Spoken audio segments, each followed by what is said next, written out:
Mənim yüksək mənim bir missiyası var ki, bu həyatda balaca ruhlarını göndərsin, loro dildə desək, təcrübələr alsın. Mənim düşdüyüm nəsil mənim karmamla eyni frekansdadır. Mənim əgər karmamda anadan şiddət görmə varsa ki, bu mənim keçmiş həyatlarımdan gəlir və mən bu həyata karmik olaraq doğuluramsa ki, ana ilə münasibətimi düzəldəcəm. Mən elə bir nəsildə doğuluram ki, orada ana-bala münasibəti bərbad vəziyyətdədir. Anam öz anası ilə yola getməyib, nənəm öz nənəsi ilə yola getməyib və belə neçə 7 nəsil davam eləyir.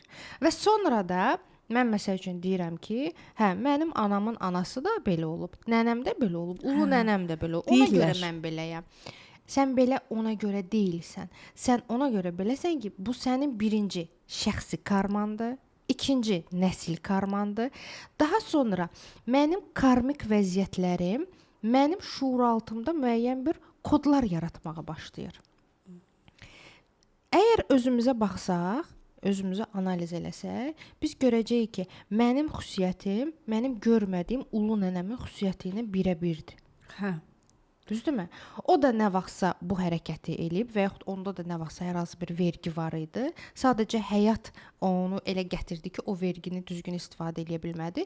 Nənəmdə olmadı, anamda olmadı, gəldi mənə verildi. Düzdür. Hətta uşaqların göz rənglərində belə düşür. Ulu nənəsində Bəli. göz rəngi uşaqlara da keçir. Bu DNK-dır. Bəli. DNK vasitəsilə mənə nəslimin kodları yüklənilir.